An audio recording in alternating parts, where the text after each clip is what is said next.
بسم الله الرحمن الرحیم. امروز دوشنبه تاریخ 4/10/1402 25 دسامبر 2023 به شهرک سعادت و شهرک صفا آمدیم. تیم پزشکی سیار سوی مؤسسه خیر سید الشهدا آمده.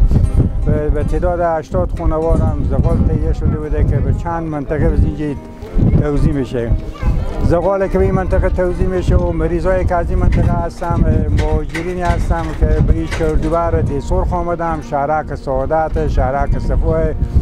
تعداد خانوارهایی که اینجا هستم از چند منطقه، از ولایت غزنی، دیکندی و از فره، از خیلی دیگه مناطقی هست که خواهد اسم اینا به خاطر ندارم. از اینا آمدن به اینجا مریضا، از اینا هم از طفل خورد و تا مرد بزرگسال و زن کهنسال هم اینا تداوی میشه.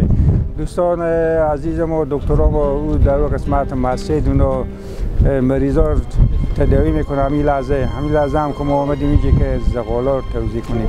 تشکر میکنیم از همه عزیزان و بزرگواری که ما کمک کردن، یاری کردن. خداوند از همگی قبول کنه، خداوند اموات همگی رحمت کنه. و سلام علیکم و رحمت الله و برکاته. شهرک صفا، پلیس ولی زنده جان. دغه کار چې موږ ته راوړي نو د واجب کومک کورې ودان چې دا کومک یې موږ سره کړی دی. موږ د شهرک سعادت چې موږ هر کومک ته ضرورت لرو، هر کومک چې موږ سره وشي موږ ضرورت ورته لرو. کار و غریبي و دا نشته. کورې ودان دا خدمت یې موږ ته کړی دی چې خدای تعالی خدمت وکړي. بیام امروز اینجا خدمت میکنم. خیر بدون خونه نابود. خیلی تشکر. خیلی توزیع زغال هم هست. امروز ما زغال توزیع کردیم.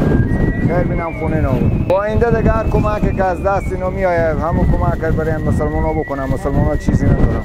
دست اینا خیلی اینجا بیکاری و نه اینجا گودری داره مردم، نه گوسفندری داره مردم، نه زمینداری داره مردم. دست مردم خیلیه.